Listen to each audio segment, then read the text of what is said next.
Good afternoon. It's 1:30. Welcome to the contract review for the month of August.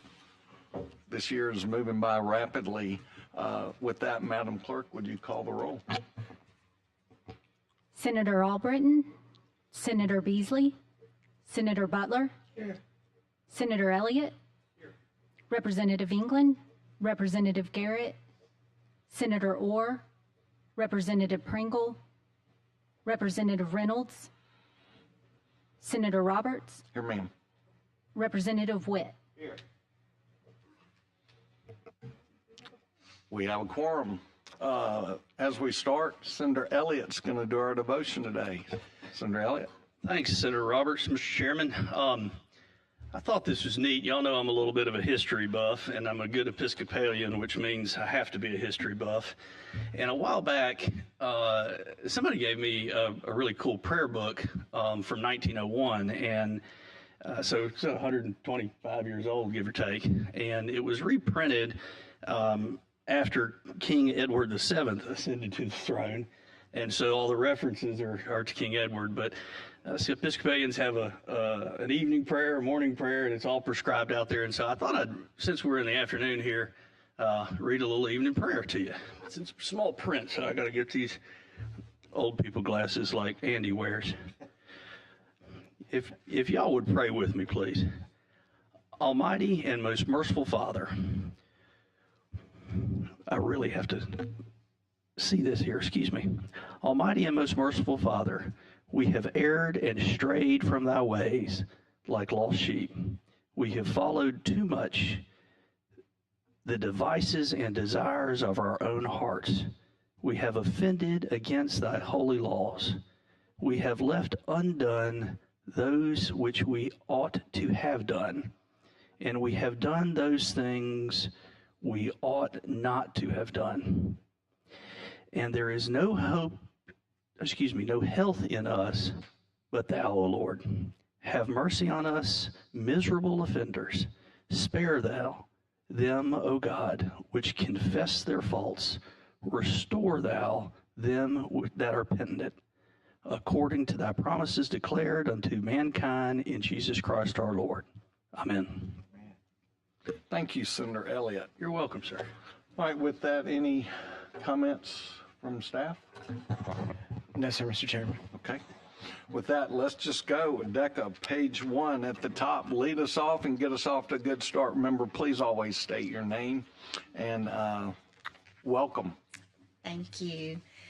Good afternoon, Chairman Roberts and members of the committee. I'm Meg Fiedler, General Counsel for ADECA. We have one amendment to our contract with Apple Energy Group before the committee today, and this adds funds and extends time. Apple Energy Group conducts our weatherization inspections for Department of Energy compliance. They do compliance on approximately 10% of the 300 to 400 houses that are weatherized through this program with ADECA, which is funded by DOE.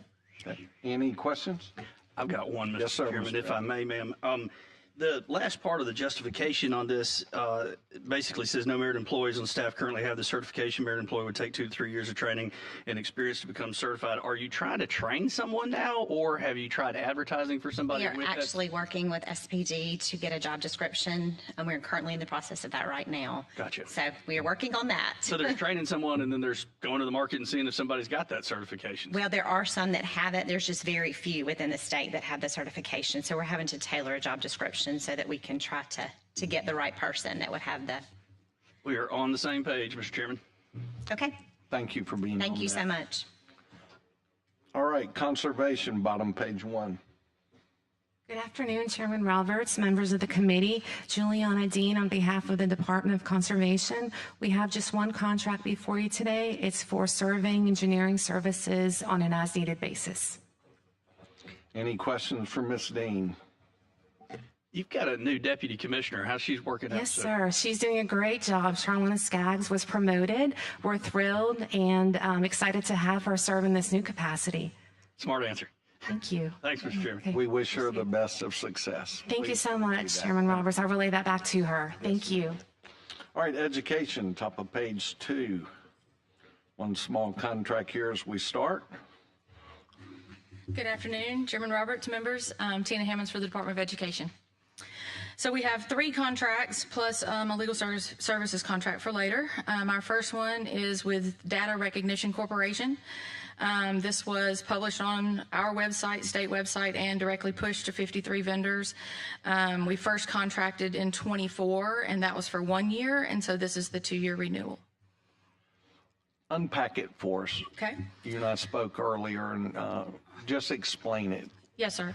So as I understand, we are required under state and federal law to make sure that we have assessments to be able to actually test our kids and assess what their standards-based abilities are. So this is the only way that we do the state and the federal report card.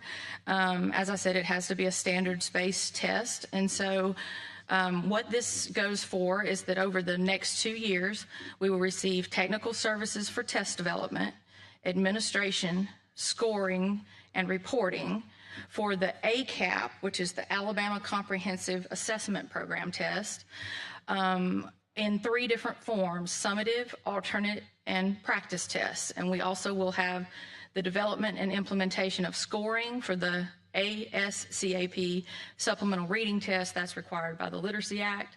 So what happens is it's kind of like just any standardized testing that you can think of. You don't give the same test every year. And as standards evolve, you need to make sure that the testing aligns to the standards. And then you have to constantly reevaluate the test questions, retire test questions, add new questions that are standards-based into the program, create practice tests from old tests and things like that. And so this is a constant evaluation with a brand new set of tests for each cycle. And this will cover for 2 years.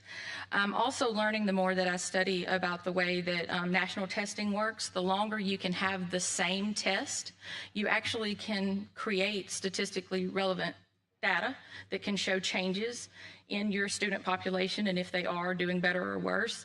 I think that Alabama has a disjointed past where we've done a lot of different tests over the past few years and we didn't keep them very long. So the ACAP has given us the consistency that other states have. It's my understanding that this first was pitched right around the time that COVID happened. So that put a kink into everything, and they started actually testing this way 21, 22. And so this is our renewal that'll cover 2 more years of the similar testing, but with constant renewals and updates. And give us a quick report. Our scores went up, correct? Yes, sir. Yeah, I was graded on Union Street, right at the MPS building there. All the grades had gone up. We're really pleased with the things that we're seeing. I wasn't with the department during COVID, but the things that happened during COVID in Alabama allowed our kids to be able to continue to grow. Lots of areas had no growth or even recessions in their abilities and their standards testing. And there are other states looking at Alabama, talking about the Alabama effect and trying to figure out what it is that we've done that has helped this particular set of kids that came through COVID when they were learning to read, and everyone else to do better as we move forward. Ballpark number of students who take this test? I know that there are some specifics about which kids get it which year and how often. I don't have that immediately with me, but I can get it for you. Just trying to get it down to a cost per student there. All right. Who else has questions? Representative England, welcome. Glad you're here. Any questions? All right, number 2, bottom of page 2, Tina. Okay, that's going to be the Chef Ann Foundation contract. This also is an RFP. This is going to be the first contract under this RFP. It is 100% federal funds, and the Chef Ann Foundation will provide the department's child nutrition staff with culinary training, recipe development, and using Harvest of the Month items, incorporating Alabama-grown items, and create our recipes and things that we need for our students. You saw that coming. We've discussed that before. I'm thrilled to hear that. Any questions?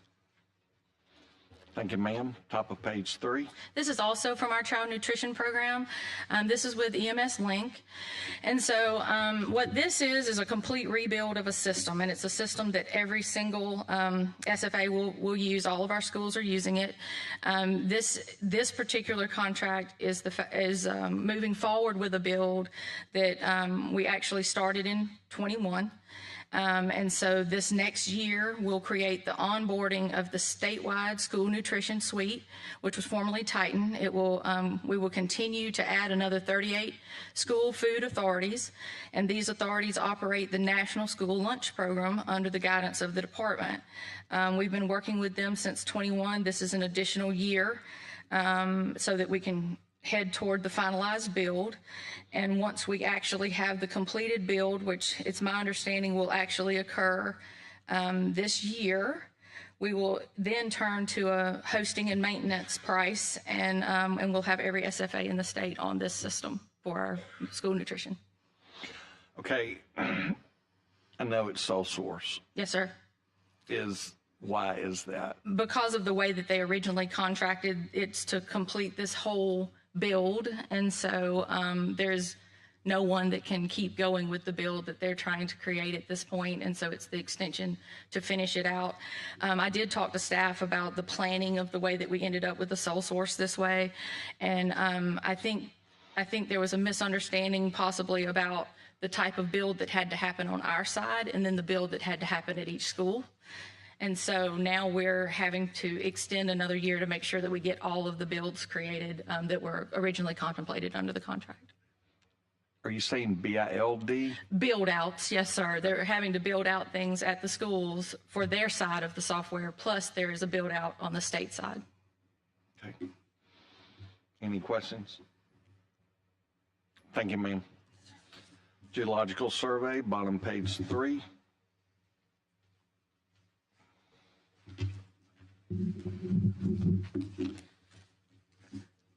Good afternoon, Mr. Chairman, members of the committee. My name is Greg Guthrie. I'm the Deputy Director for the Geological Survey. Our General Counsel, Bennett Bearden, who normally appears for you guys, sends his condolences. He had medical appointments today that he cannot get around of. So we have one contract for you today between the Geological Survey and Aptum Environmental and Infrastructure Incorporated. This for the purpose of analyzing, interpreting geophysical and vibrocore data collected in Mobile Bay, and this data is going to be used to identify sand resources that can be used to replenish beaches along the Gulf Coast. The contract, the project was issued through an RFP. We had 3 respondents for this. They were evaluated using criteria we identified in the RFP. We selected the recipient, passed it on to procurement office, and she issued the contract. This is 100% federal funds. Does this have anything to do with the widening project, or is this separate from that? This is separate. Okay. All right. Any other questions? Thanks, Greg. Thanks. Legislative Services. Good afternoon, committee. Jimmy Intrican with LSA. We have one contract before you today. It's for some professional development training for legislative staff later this year in partnership with the Council of State Governments. Any questions? Thank you, sir. Thank you. Medicaid, bottom page 4. Good afternoon, Mr. Chairman, members of the committee. Nick Hines, Assistant General Counsel with the Alabama Medicaid Agency. The agency has 2 contracts before you today. The first is a renewal of a previously approved contract with CBiz Optimus. This contract is going to provide actuarial services and support and development and implementation of various agency projects, mainly rate setting, financial modeling for the agency, required federal financial reporting, including those tied to the agency's 1115 and 1915 waivers. Originally RFP 2022 March, I believe, awarded in June. This is the last renewal. Will you RFP this after this renewal ends? I believe that's correct, Mr. Chairman. I've got a note of December in my notes, but I can correct that if that's not right. Okay. Any questions? Thank you, sir. Page 5. Yes, sir. The agency's next contract is also a renewal of a previously approved contract. It's with Accenture LLP. Accenture is going to continue to provide expansion and support for the state's health information exchange. And this also is a renewal. And last one, of its kind, I'm assuming will be RFP'd. Correct. The rebid will be done in December. Is that right, Mr. Parker? In December. Of 25? Yes, sir, Mr. Chairman.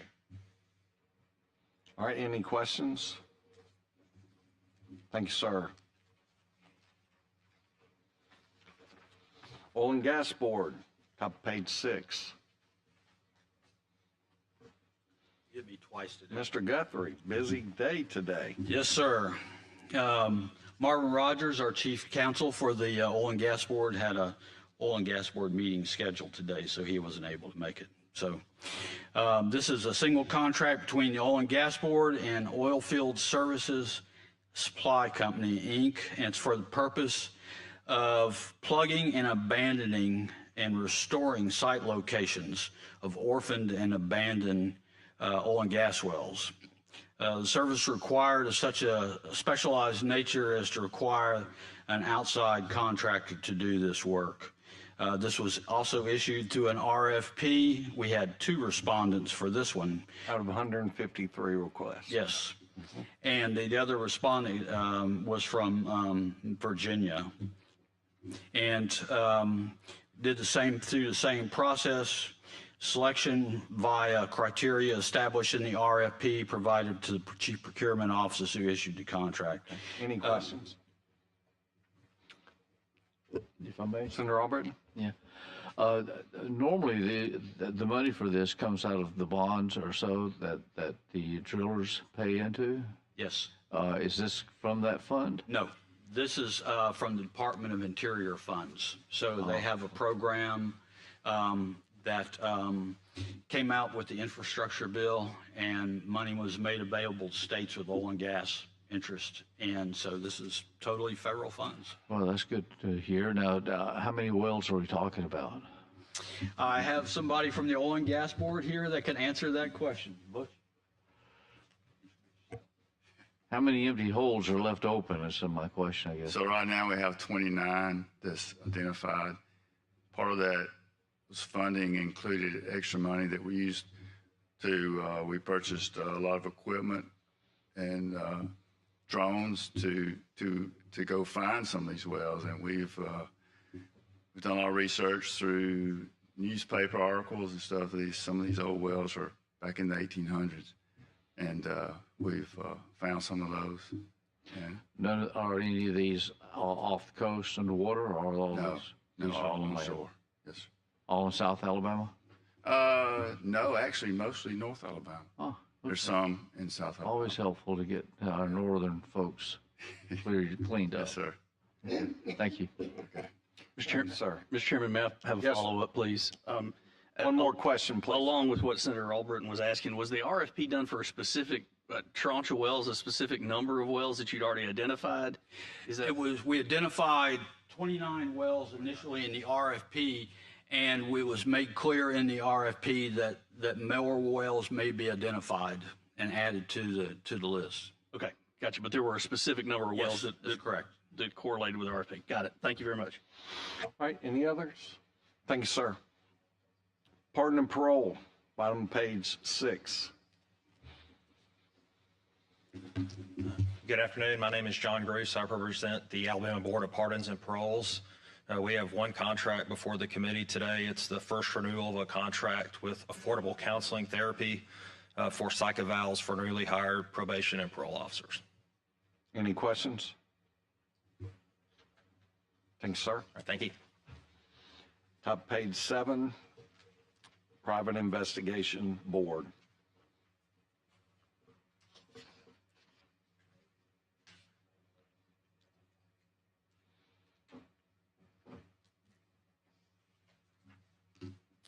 Good afternoon, Mr. Chairman and members of the board. I'm Sheriff Cunningham. I'm a board member for the Private Investigators Board. I know you didn't submit this paperwork, did you? No, sir. I'm just standing in for our president of our No, I board, understand. board chairman, rather.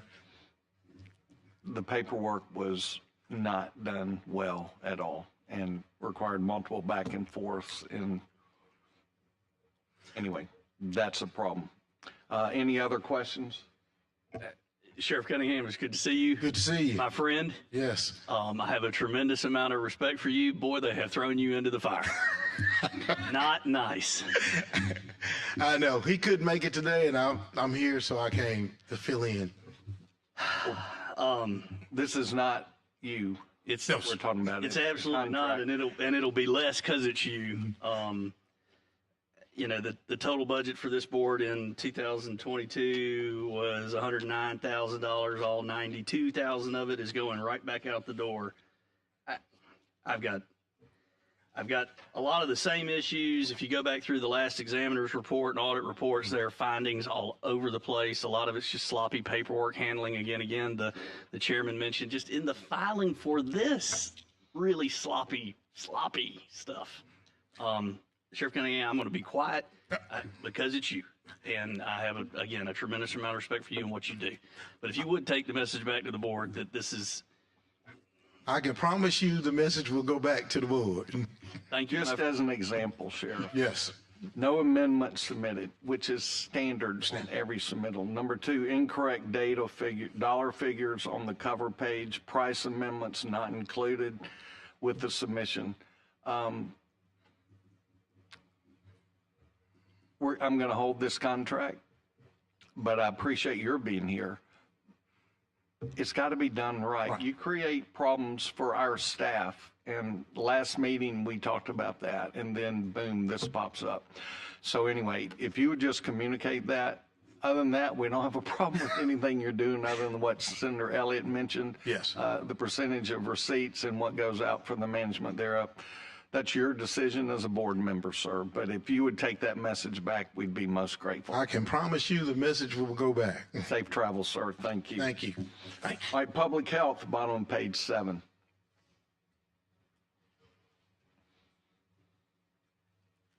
Good afternoon, Sandra Howard on behalf of Public Health. We have 2 contracts today. The first is Maximize Growth LLC. This is a contract for this company to provide leadership training to our Bureau of Health Provider Standards. That's the bureau that's responsible for regulating healthcare facilities throughout the state. This company will provide leadership training to our supervisors and managers. They will provide group training and individualized training. Are these former employees of ADPH that are doing this work? No. No? Okay. Any questions? Thank you. Top page 8.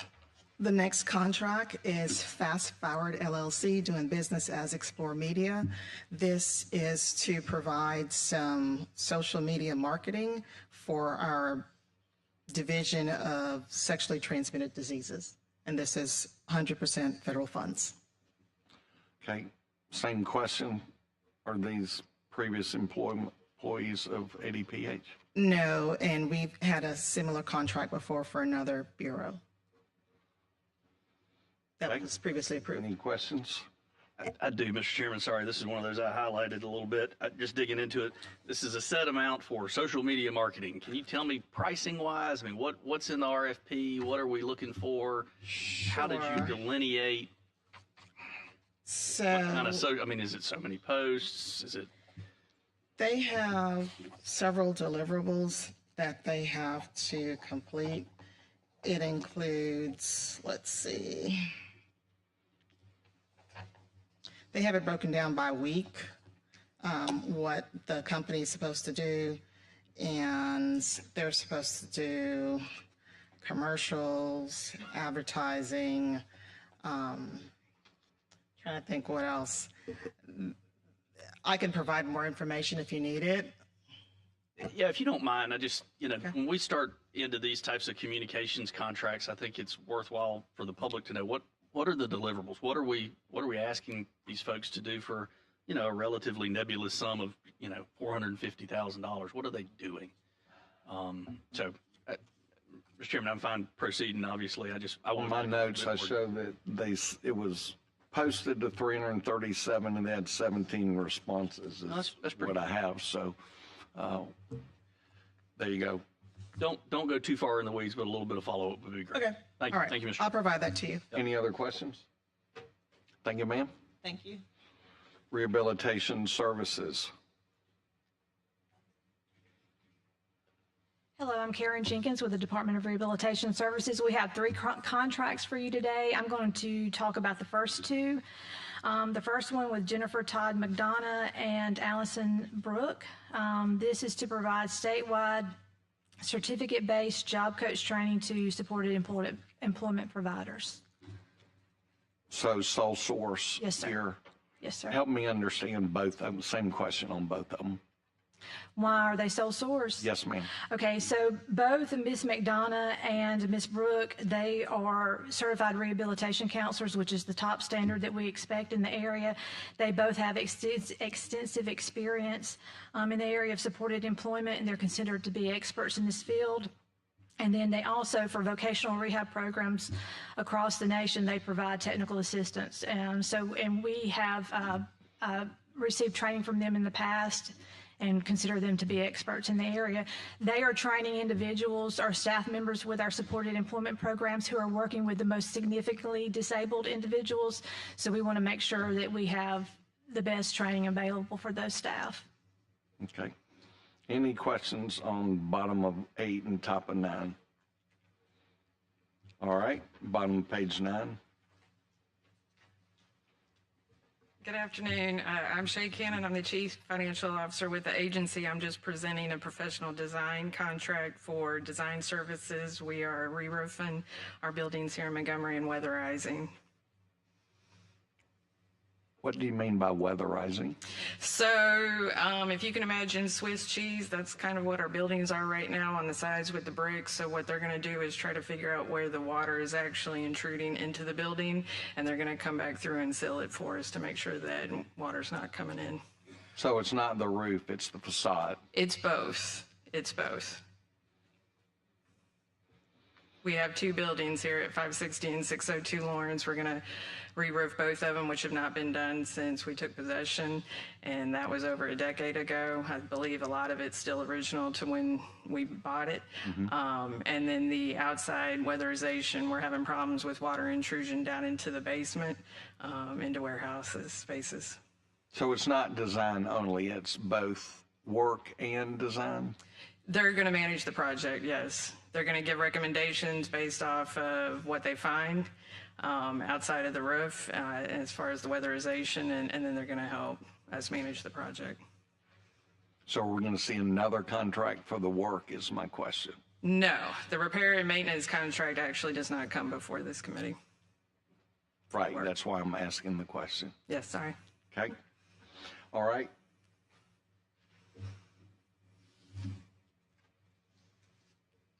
Thank you.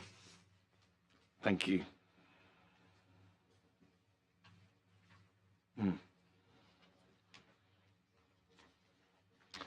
School of Math and Science was pulled, so that won't be done.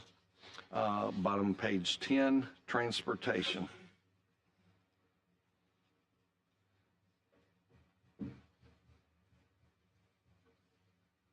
Clay McBrown with ALDOT. We've got 7 contracts before you. The first one is Adam AL Solutions, who's developing a permit management system for us. Any questions? The second one is Foreign Language Services. They do translation interpretation on when we have an issue come up. Help me with that one just a little bit. I get it. What? Yeah, it may be at a public hearing where we need a translator, or right-of-way acquisition process where they have to go out and speak to somebody, or we get a document in that's not English or something. Yeah, but we don't use this very often, but we do have to have it periodically. Thanks, yeah. All right. The next one on page 11 is AECOM, Technical Services. This is for developing our roadway plans and other stuff. I just didn't hear you. Click. You said that again. Your what plans? Prepare our roadway plans. Okay. To do our design work. Yeah. All right. That it on 11. Any questions? All right. Next one is Pathway Services. They deal with our pavement management services and system. The next one is Kimley Horn and Associates. They do the same thing as the other one to prepare roadway plans. Clay, just FYI, top of page 12, some submission errors. You're Okay. usually normally good on everything, so thank you. I'll check on it. That was a challenge. All right. All right, top of 13. This is for Ashley Cousins Environmental. This is for the Coliseum Boulevard plume. Any questions? And the last one is Dynamic Civil Solutions. This is again another one who can prepare our roadway plans. Questions?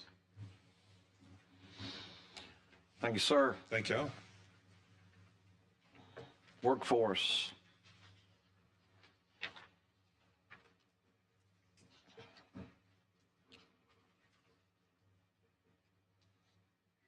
Good afternoon. I'm Tammy Wilkinson. I'm with the Workforce Development Division. We are part of Workforce, or will soon be. We have this contract to increase the amount for Geo Solutions.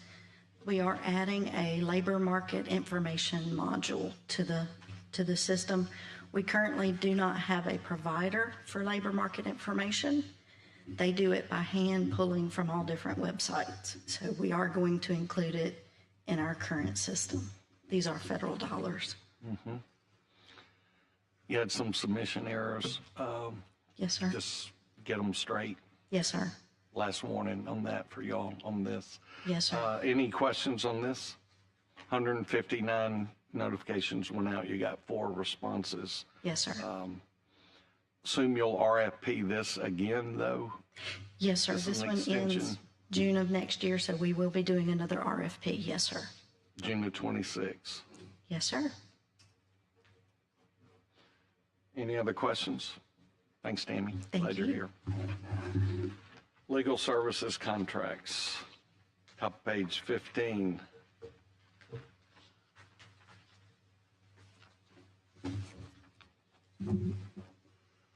Good afternoon, Mr. Chairman, members of the committee. I'm Daniel Autry with Alabama Medical Cannabis Commission. We have 2 legal contracts before you today. One of those is the first one is a new contract with attorney Christine Hart, the Hannah Arundel firm. She's in Birmingham.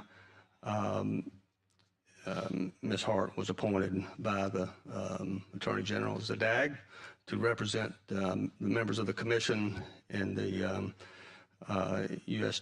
District Court here in the Middle District. Any questions? Bottom of 15. I'm sorry, Senator Albritton. The same question for both of them. So really, Yes, sir. This commission's been in how long now? This legislature passed this in 2021. Yeah, we're 4 years into it. That's correct. And we have any licensees yet? We do have licensees, 19, in the categories of secure transporters, cultivators or growers, processors, and labs. However, the program cannot begin until there is at least one a license in each of the categories, including dispensaries. No product is available unless, of course, naturally, if there's no dispensary. We do have dispensary. In lieu of that, we do have investigative hearings that has been held up for quite a long time that began for dispensaries in September. So we do feel there's some. I wouldn't take this, Senator, to the bank. Daniel's not, but I do think we're making some positive strides. We don't. That's the point. We don't have anything we can take to the bank from this. It's You're right. It's all going out. That is right. I well know that. But we're trying to find when the end game is. Is this going to get turned around soon, or do we need to just revamp this? I want to ask you, do you think I have an answer to that? Seriously, I don't have an answer to that. No, sir. I don't know. But as I said, I do think once we get to an investigative hearings, hopefully beginning in September for our dispensaries, we can get a dispensary online in business. Yes. I guess my comment is this we went into this with great hopes. Yes, sir. And it's been a thorn in our side, and it's become every year seems to be a more difficult problem, and it's not getting any easier. You're right. I'm not going to get an argument out of me on that. You're one of the first that doesn't argue with me, but I appreciate it. Thank you. Okay. Senator Albritton, are you suggesting legislation coming up to deal with this? Yes, sir. Mr. Chairman? Yes, sir. Senator Elliott. If I may, do we have any idea what, to Senator Albritton's very valid points, what this has cost so far? I mean, there's nothing coming in. We understood that there was going to be. No, that's what I'm here for. Well, let me say, you're right. There's no tax revenue coming in. We have had, and this is unfortunate for those licensees or for those applicants who receive licensees, they have had to pay, for example, growers and cultivators have had to pay their annual fees. So there are some dollars coming in, but certainly not enough to sustain this for very long. I don't have that number specifically, Senator. I would say probably in the neighborhood of $2 million in legal cost at this point.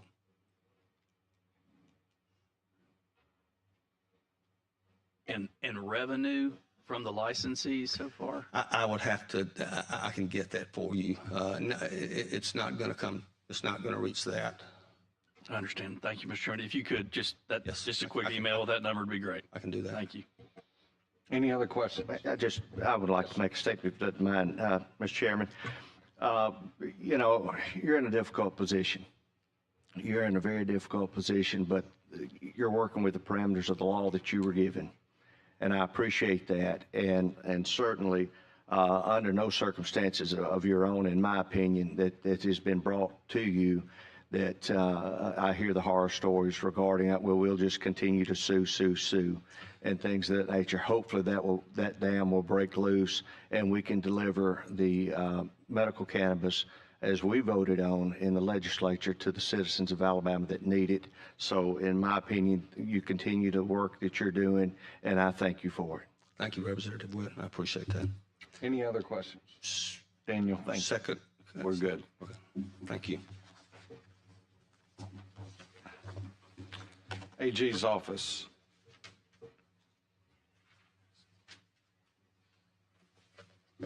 Clay Crenshaw with the Attorney General's office. This is a contract for expert consultant with Professor DeVoe up at Cumberland for utility rates and service matters, antitrust matters. We've used Professor DeVoe for quite some time now. Thank you, Clay. Thank you. Corrections.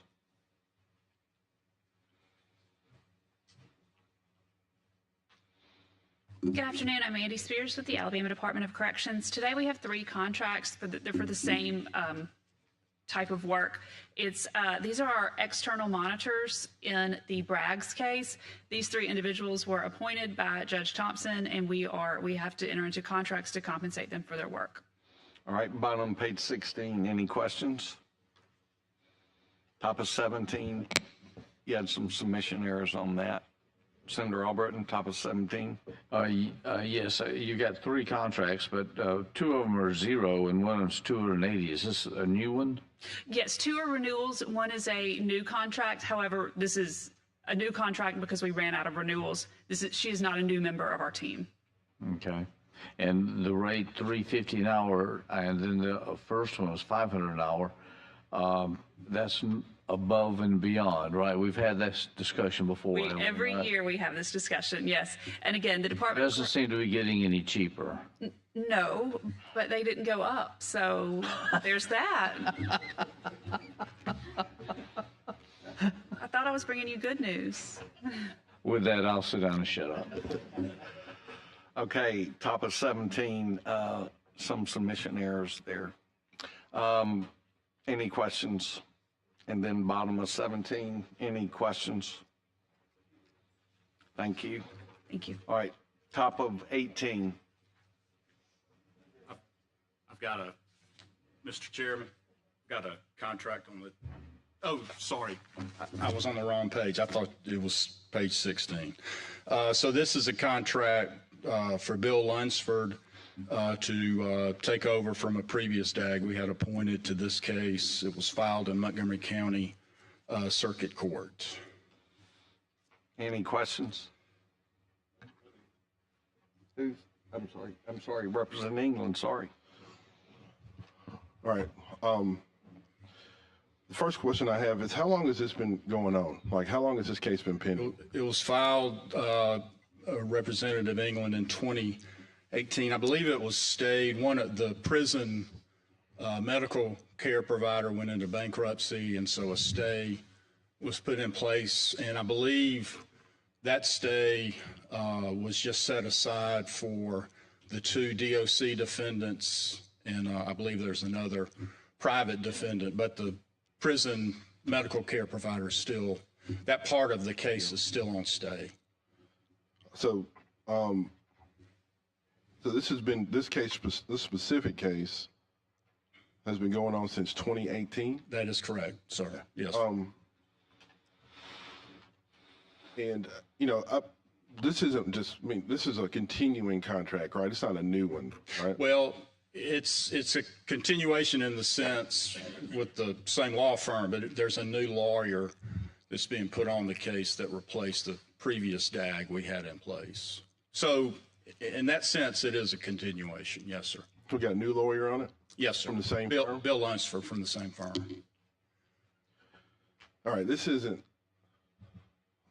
and I'm assuming we've got cases that have been a number of cases that have been pending for this long with multiple plaintiffs.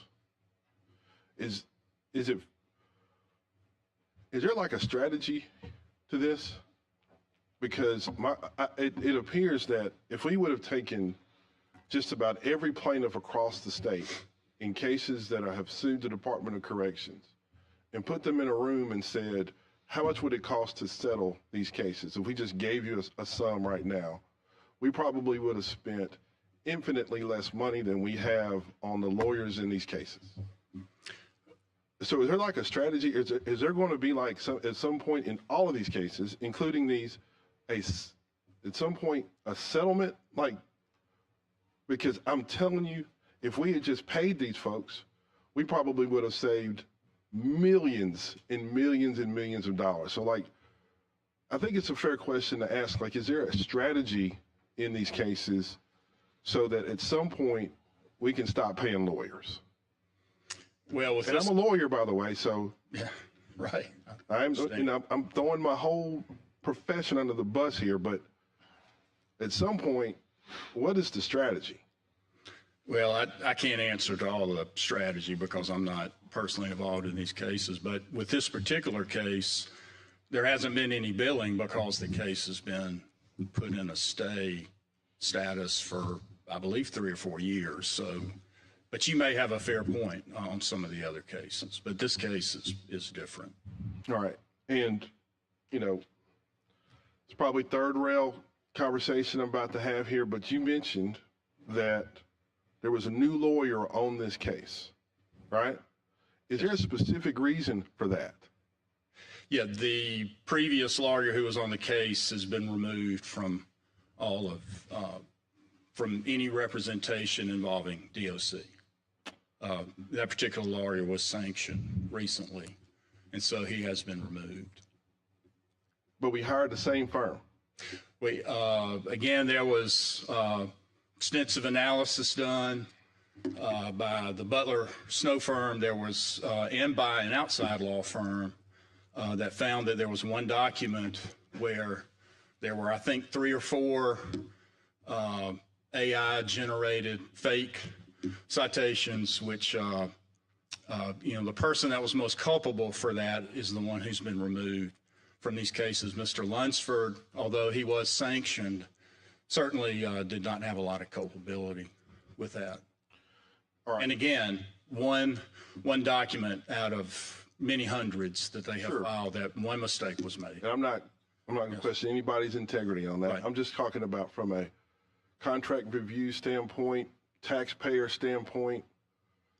You could imagine that the appearance here, if this case and others have been pending for almost for several years, that now this is a new $200,000 contract. I mean, and I've said this before, so, I mean, the Lunsford and whatever firm he's with is basically a government agency at this point. That if, as an Alabama taxpayer, you see cases that have been pending for a long time, and common sense tells you that at some point, if we had just settled, we probably have saved millions of dollars, and then also to find out later on that the representation that we've been provided is someone who's using AI to file motions in front of the court, you start to get to the point where, you know, maybe either a strategy develops where we start divesting ourselves and these cases start getting settled so we can save a little bit of money, or at the very least, we find another law firm, because it seems like all the money that we spent to find out years later in the cases that we've been in for a long time, we're getting AI-generated motions filed in court. So I'm just saying, you know, at some point, as a state, we need some answers. Like, how do we pull ourselves out of this, you know, this perpetual cycle of litigation, and it just appears that all we're doing is appearing in court whenever there's a court setting and paying lawyers to show up for us? Because at some point, I mean, golly, I mean, we're millions of dollars in the hole with really nothing to show for it. So, like, and I guess this is not really directed at you, because you're just standing up here saying, hey, we got a contract for a case, we got a new lawyer, it's $200,000, and we're just gonna pay on. But at some point, these are real dollars, and we're paying Lunsford more money than some government agencies. So again, at some point, I think it would be fair to show the legislature, like, what is the strategy, not just in this case, but in the others that are pending and they're just kind of out there, and all we're doing is paying bills on them. I mean, is that fair? I'm not sure I know what you're asking me to do. Well, no, I mean, just can at some point a presentation be made to us that there is a strategy to solve, that, you know, our attorneys who are representing us aren't just making money. Here's where we are in terms of overcrowding, conditions, from all the individual lawsuits that are coming from abuse, neglect, lack of health, you know, medical care, and so forth and so on, that are just out there pending without any sort of resolution in sight. In every contract review committee, we see more contracts for Lunsford specifically, but lawyers in general, and we're just paying money with no answer in sight. So I'm just, at some point, at least a report or something that gives us, hey, these are all the cases that are pending, right? How many cases we got? This is what the litigation is about. And here is the plan of action going forward. Maybe we're seeking a settlement, we're seeking a consent decree, or, you know, we're going to try this case at some point. Something, so we know that this money we're spending has an end date on it. All right. I'll pass that on. Mr. Chairman, Senator Butler. let's hold this contract till Representative England gets some answers to his pertinent questions. Yes, sir. Thank you. I probably should have said that first, huh? But I guess I'm just like everybody else, Mr. Chair, that some of these questions have now just been pending for years, and I think at some point we got to get some answers to them. Understand. Thank you, Representative England. Thank you, Senator Butler. We'll hold that. Bottom page, Clay, thank you. All right, thank you. Education, bottom page 18. Tina Hammonds for the Department of Education. This is a contract being housed through our federal programs group. It is with the Brewman Group.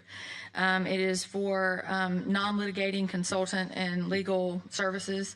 The services will deal with federal funds and assisting in developing departmental procedures for federal and state programs. They conduct on-site training for career and technical education, federal programs, special education funding.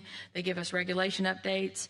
And in the current atmosphere where federal Education policy changes on the hour. It is very good to be able to have these folks to call who are studying that on a state and nationwide basis. They are leaders in their field, and we're really happy to be able to have them on our team. Any questions? One, Mr. Chairman, if Yes, I sir. may. So Tina, lots of contracts today for y'all. I mean, Wait till next month.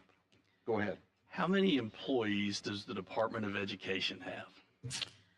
I cannot answer that, but I will get you the answer. We have a couple of different programs under us. We also have disability services, and then we have folks that are in the field. So I can get that number for you, though. I'd appreciate it. When you start looking at things at a 10,000 foot view, we've got all these employees, and then we've got a lot of contracts going out too, to the tunes of $40-50 million. Yes, sir. Yes, sir. I understand. But for the expertise of building the test earlier, for the expertise of the national things that these folks provide us, we don't have that expertise in house. We do have numbers, and our numbers are all doing lots of tasks themselves. So we have to contract out for the things we need, though. Be curious how that number just provides a little perspective. Yes, sir. Thank you, ma'am. Thank you, Tina. Governor's office. Good afternoon, Mr. Chairman, members of the committee. Will Parker on behalf of the governor's office. We have a pending lawsuit filed by the previous commissioner of the Alabama Department of Veterans Affairs against the governor. This is a contract with William Bloom and Maynard Nexon PC to handle that litigation. Any questions? Thank you, sir. Thanks. Human Resources. Good afternoon. I'm Jennifer Bush with DHR Legal, and we have 4 contracts. The first is a 2-year no-cost renewal with Herndon Law PC. Any questions? Okay. The second is a new 2-year contract with Law Office of Laura J. Kirby to provide legal services to county DHR offices. Any questions? Next.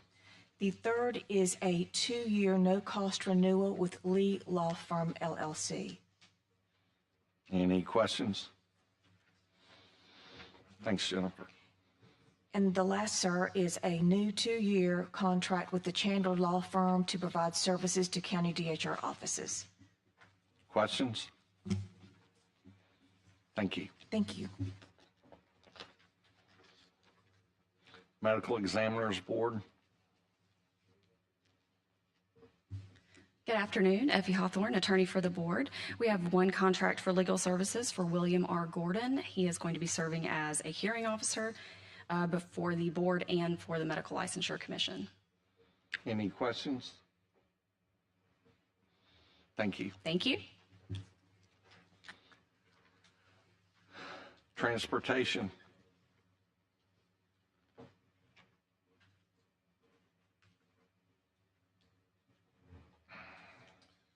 We have 1 contract with Maynard Nexon. This is for the Mobile River Bridge.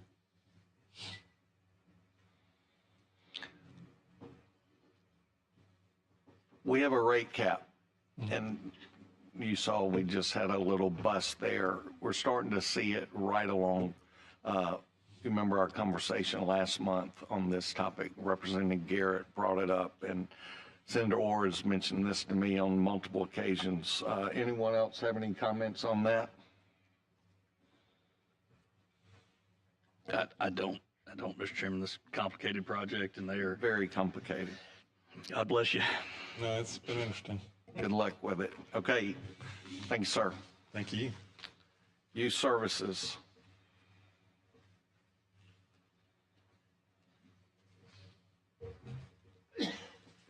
Good afternoon. I'm Dudley Perry from the Department of Youth Services. I have 1 contract. It's a non-litigation contract with Rushton Stakely. Any questions?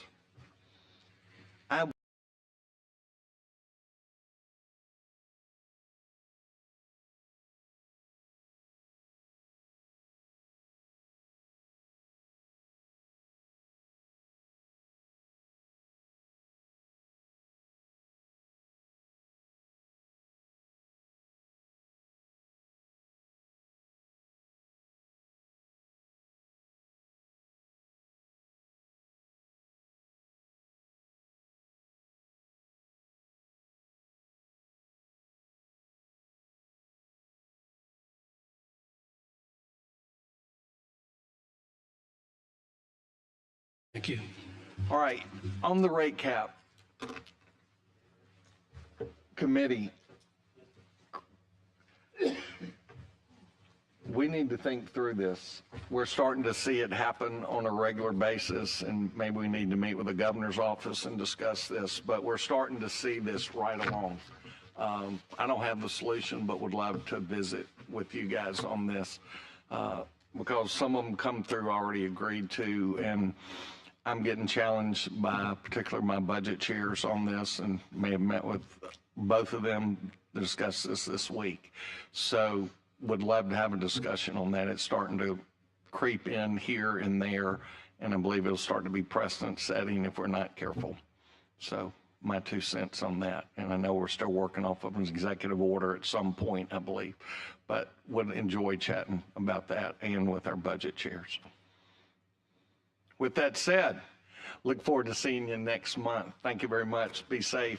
Senator Elliott, thank you for the opening devotion. Have a great month.